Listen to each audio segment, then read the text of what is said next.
आज सुंदर सुयोग मिला है कि पानी और वाणी दोनों की वर्षा साथ साथ हो रही है। पानी से भौतिक समृद्धि मिलती है और वाणी से मानसिक समृद्धि मिलती है, और जीवन में दोनों की महती आवश्यकता है। संसार में अरबों नर नारी हैं, उनके रंग में, रूप में, लिंग में, भाषा में, संप्रदाय में, मान ग्रंथों में, उपासना पद्धति में बहुत बड़ा अंतर दिखाई देता है। ये जितना अंतर दिखाई देता है सब बाहर का अंतर दिखाई देता है। मनुष्य के आंतरिक जगत में बिल्कुल एकता है।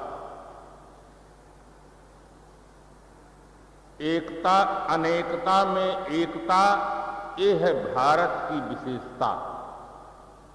भारतीय चिंतकों की ये बहुत बड़ी विशेषता रही है कि उस अनेकता में एकता के सूत्र खोजे। इसीलिए उनके हृदय से निकला सर्वे भवन्तु सुखिनः, सभी सुखी। उन्होंने ये नहीं कहा कि भारतीय भवन्तु सुखिनः, पुरुष भवन्तु सुखिनः, ऐसा नहीं कहा। सर्वे भवन्तु सुखिनः, प्राणी मात्र सुखी। क्योंकि आंतरिक जगत में बिल्कुल एकता है। हर आदमी अपने जीवन में सुख शांति चाहता है। हर आदमी अपने जीवन में लाभ चाहता है। लाभ महान मनुष्य को सत्संगत गहि ज्ञान, होए सुबस मन आपना, भक्ति धर्म पहचान। जिस आदमी को जिस काम में लाभ जच जाता है वो आदमी वो काम के लिए समय निकालता है। इसी प्रकार से जिन नर नारियों को सत्संग से लाभ निश्चित हो जाता है वे सत्संग के लिए भी समय निकालते हैं।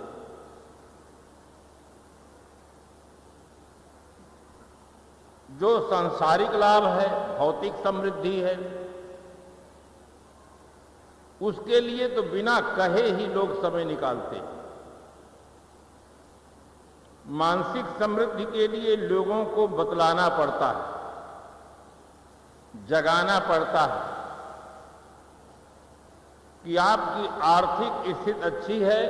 यदि आपकी मानसिक स्थिति अच्छी हो जाए तो और अच्छा जीवन जी सकते हैं, स्वबस स्वतंत्र जीवन जी सकते हैं। भीतर में आप तृप्त और शांत हो सकते हैं। और एक बार जिस व्यक्ति को अनुभव हो जाता है कि भीतर की समृद्धि बाहर की समृद्धि से ज्यादा महत्वपूर्ण है, उस व्यक्ति के जीवन जीने की दिशा बदल जाए। जब तक हमें अनुभव नहीं होता है तब तक कुछ और का और मानते हैं और कहते हैं। अब जब जीवन में यह अनुभव हो जाता है, यदि मन शांत है, निर्मल है, तो जीवन में बहुत बड़ी प्रसन्नता होती है। भीतर से आदमी तृप्त हो जाता है। इसीलिए कहा गया कि लाभ महान मनुष्य को सत्संगत गहि ज्ञान। जब सत्संग के माध्यम से व्यक्ति को ज्ञान प्राप्त हो जाता है, वस्तु स्थिति का बोध प्राप्त हो जाता है, तो हमारे जीवन की दिशा सही हो जाती है। जीवन जीने की कला आ जाती है और व्यक्ति अनात्म की आसक्ति से ऊपर उठकर अपने आप में स्थिर हो जाता है। जो लोग कहते हैं कि साहब हमारा मन स्थिर नहीं रहता है, मन बहुत चंचल है, मेरी अपनी दृष्टि में ये शुभ लक्षण। मन चंचल रहना शुभ लक्षण। अगर मन चंचल न रहे तो लोग मन को बीड़ी में बैठा दें, बोतल में बैठा दें और वही जीवन भर बैठा रहेगा। चंचल रहता है तो इसका मतलब ये होता है कि वहां वो स्थिर नहीं होना चाहता, उसे स्थिर पदार्थ चाहिए। और जब वो स्थिर पदार्थ प्राप्त हो जाता है तब मन स्थिर हो जाता है। उसके लिए महाराज गोस्वामी जी ने कहा, निज सुख बिन मन होय कि थीरा, परस की लहय विहीन समीरा। जब तक व्यक्ति को आत्म सुख नहीं मिल जाता है तब तक मन स्थिर नहीं हो सकता। सांसारिक वासनाओं में मन भटकता रहता है, चंचल रहता है। जो आदमी जितना ही जिसमें आसक्त रहता है उसका मन उतना अधिक उधर चला करता है। ये हर आदमी का अपना अनुभव है। जो जिस आदमी की जिसमें कोई आसक्ति नहीं, कोई उसके प्रति मन में संस्कार नहीं, कोई राग नहीं है, उसका मन वहां जाता ही नहीं। उसका मन उससे बिल्कुल शांत है, तृप्त है। इसलिए हर आदमी को साधन संपन्न होने के साथ साथ साधना संपन्न होने की दिशा में पुरुषार्थ करना चाहिए। जब हम साधन संपन्न होते हैं तो हमें बाहरी सुविधा मिलती है, अच्छे मकान में रहने की, अच्छे वस्त्रों को पहनने की, अच्छे भोजन पाने की और जीवन जीने की तमाम सुविधाएं उपलब्ध हो जाती हैं। किंतु जब तक हमारे जीवन में साधना नहीं होती है, हमारा जीवन निर्विकार नहीं बनता, पवित्र नहीं बनता है। व्यक्ति इन वासनाओं से ऊपर उठकर साधना निष्ठ जीवन जीने का सौभाग्य नहीं प्राप्त कर पाता, जो केवल मानव जीवन में संभव है और किसी जीवन में संभव ही नहीं। मानव जीवन पाने का सबसे बड़ा लाभ यह है कि मनुष्य अपने स्वभाव में परिवर्तन करे, संस्कारों में परिवर्तन करे, मान्यताओं में परिवर्तन करके व्यक्ति इन वासनाओं से मुक्त हो। ये वासनाएं ही हमारे दुख का कारण है। जिसके मन में जितना अधिक वासनाओं का तूफान उठता है वह आदमी उतना अधिक भीतर से अशांत रहता है, अतृप्त रहता है। हम आप देखें अपने जीवन में, जिस समय हमारा मन शांत रहता है दुख नाम की कोई चीज नहीं होती। जब आप गहरी निद्रा में सो जाते हैं, कुछ भी पता नहीं रहता कि हम अहमदाबाद में हैं कि बंबई में। दुख नाम की कोई चीज नहीं रह जाती है, कुछ ख्याल ही नहीं रहता है। और जैसे स्वप्न अवस्था आती है सुख दुख होने लग जाता है। अनुकूल स्वप्न होता है, व्यक्ति को वहां भी सुख की अनुभूति होती है, पदार्थ कुछ भी नहीं, केवल संस्कारों का स्मरण होता है, सुख दुख होने लग जाता है। प्रतिकूल संस्कार आ जाते हैं तो रोग स्वप्न में भी दुखी होने लग जाते हैं, रोने लग जाते हैं, चिल्लाने लग जाते हैं। हर आदमी को ये प्रयास करना चाहिए कि ये हमारे संस्कार शुद्ध हों, शांत हों, हम ऐसी स्थिति प्राप्त करें जहां सबसे हटकर अपने में शांत हो जाएं। ये मानव जीवन पाने का लाभ है। लाभ को हम अनेक भागों में बांट सकते हैं। स्वास्थ्य का लाभ, धन का लाभ, अच्छी बुद्धि प्राप्त करने का लाभ, सदाचरण प्राप्त करने का लाभ और आत्मस्थिति प्राप्त करने का लाभ। इन्हीं लाभों में सभी लाभ आ जाते हैं। लाभ की जब बात आती है तो मुझे एक सेठ जी की याद आती है। एक सेठ जी थे, प्रातःकाल दुकान अपनी खोले और उसी समय पर एक ग्राहक पहुंचा। ग्राहक ने कहा, सेठ जी हमारा माल तौल दीजिए, हम आपको 5 रुपया दे देंगे। सेठ जी बहुत खुश हुए। उन्होंने कहा, ठीक, हम भगवान की पूजा कर लें, धूप दीप अगरबत्ती कर लें, फिर आपका काम पहले करेंगे। सेठ जी धूप दीप अगरबत्ती करते हैं, तत्पश्चात कहते हैं अपना माल लाओ, हम तौल देते हैं। वो व्यक्ति अपना माल निकालता है, झोला से तराजू में रखता है, और सेठ जी जैसे तौलना चाहते हैं वो माल नीचे गिर जाता है। आपके मन में होगा वो माल क्या था? जीवित मेढक थे, जो वर्षा ऋतु में बोलते हैं, टर टर की आवाज बोला करते हैं, वो जीवित थे। बंधुओं, मुर्दा को तौला जा सकता है, जिंदा को रखेंगे तो इधर उधर कुछ करेगा, बहुत मुश्किल हो गया। जैसे तौलना चाहते हैं, कुछ नीचे गिर जाते हैं, उनको उठाते हैं, दूसरी तरफ गिर जाते हैं। सेठ जी तौलते तौलते 5 मिनट समय हो गया, तौल नहीं पाए। सेठ जी खींच जाते हैं।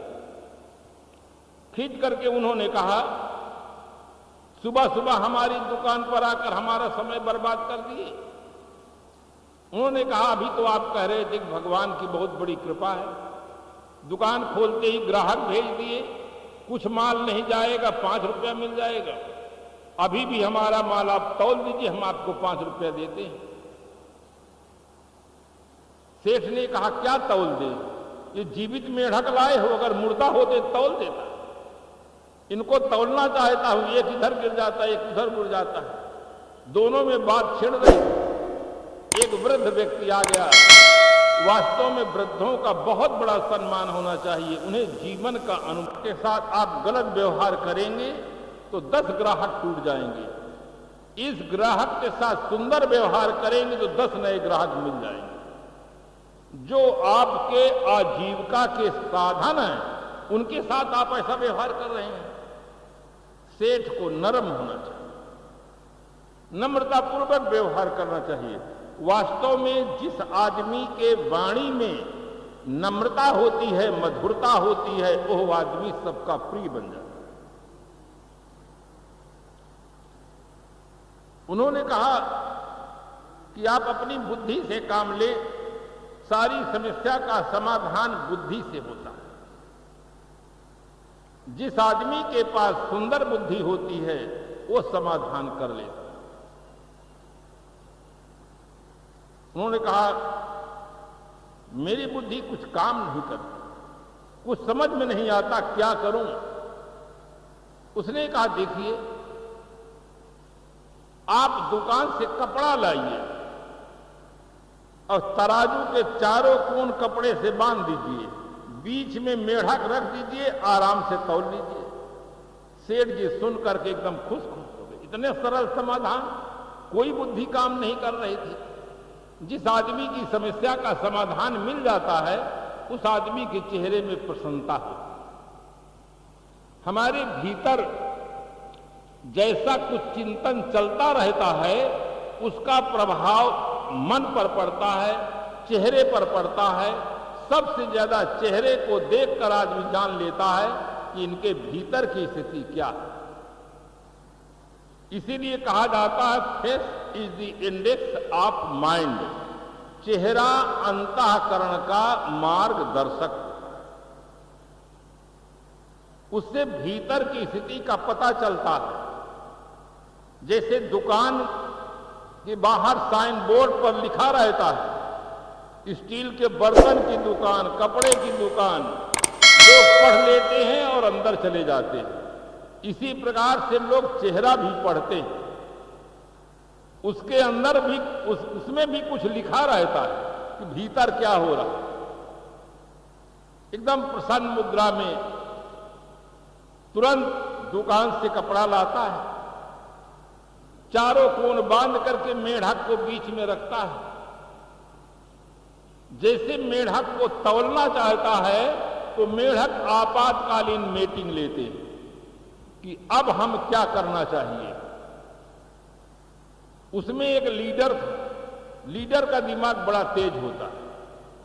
लीडर ने कहा जो मैं कहूं वो सब करने के लिए तैयार हो जाएं, तो सेठ जी जीवन भर तौलेंगे तो नहीं तौल सकते। उन मेढकों ने कहा आपकी बात समझ के बाहर है, अब तो हम बाहर जा ही नहीं सकते, निश्चित है कि अब हम तौले जाएंगे।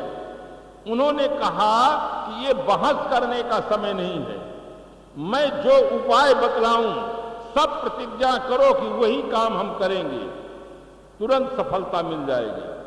सब प्रतिज्ञा लेते हैं, जो आप उपाय बताएंगे वही हम करेंगे। नेताजी खुश हो जाते और कहते हैं एक उपाय है, उपाय यह है कि इसमें हम उछलें और कूदें, बाहर तो नहीं जा सकते हैं, किंतु इस उपाय ये कि इसमें हम उछलेंगे और कूदेंगे तो डांडी कभी सीधी नहीं हो सकती। सभी फुल पावर में आकर के उछलने और कूदने लगे। सेठ जी तौलते तौलते परेशान हो गए, नहीं तौल पाए, अंतिम में कपड़ा छोड़ दिए और कहे ले जाओ अपना, हमें 5 रुपया नहीं चाहिए। तो इस प्रकार से बंधुओं, ये आज की स्थिति हमारी ऐसी है, जो आज के लीडर हैं ये देश की स्थिति के साथ ऐसा कर रहे हैं। उछल कूद मचवाते हैं, कभी भाषावाद, कभी प्रांतवाद, कहीं जातिवाद, कहीं मंदिर मस्जिदवाद को लेकर के केवल उछल कूद करवाते हैं। इसीलिए देश में स्थिरता नहीं होती है और ये नहीं कुछ हो पाता है। हर आदमी अपने जीवन को सही ढंग से जिए तो सचमुच उसे लाभ प्राप्त हो सकता है, अमूल्य लाभ प्राप्त हो सकता है, उसका मन स्वस्थ। आज बच्चों की ही नहीं, बच्चों के जीवन में जो चंचलता दिखती है बहुत कुछ स्वाभाविक है, किंतु युवा पीढ़ी में जो चंचलता दिखती है, जो विकृति समाज के सामने दिखाई दे रही है, उसमें भी वही मन ही समस्या के रूप में। वृद्धों के जीवन में जो निर्विकारता नहीं दिखाई देती है, जीवन की पवित्रता नहीं दिखाई देती है, काले बाल सफेद हो गए, आंख की रोशनी कम हो गई, दांत तीरथ करने चले गए, शरीर ढीला सा हो गया है, किंतु मन अभी भी वैसा बना हुआ। संत सम्राट श्री गुरु कबीर साहब ने अपने मौलिक ग्रंथ बीजक में कहा, भंवर उड़े बग बैठे आई, रैन गई दिवसों चले। भंवरा उड़ गया, बगुला आकर बैठ गया। साहब को कहने का तरीका कितना सुंदर है। भंवर उड़े बग बैठे आई, भंवरा काला होता है, बगुला सफेद होता है, काले बाल उड़ गए, बाल सफेद हो गए। किंतु दुख की बात है कि अभी मन सफेद नहीं। शरीर में परिवर्तन हुआ, शरीर के आकृति में परिवर्तन हुआ, किंतु भीतर मन में परिवर्तन नहीं हुआ। मन भी बदलना चाहिए। शरीर की परिवर्तन के साथ साथ अगर हमारी मान्यताओं में, मन की धारणाओं में परिवर्तन हो जाए तो कहां ही कबीर जान दे बही, और जब से चेते तब से सही। जब से कोई हमें संत मिल जाए, गुरुजन मिल जाए, बोध प्राप्त हो जाए, हमारी दृष्टि में परिवर्तन हो जाए, तभी से सही पथ पर चले। एक शायर लिखता है, नजरें बदली तो नजारे बदल गए, किश्ती ने रुख बदला तो किनारे।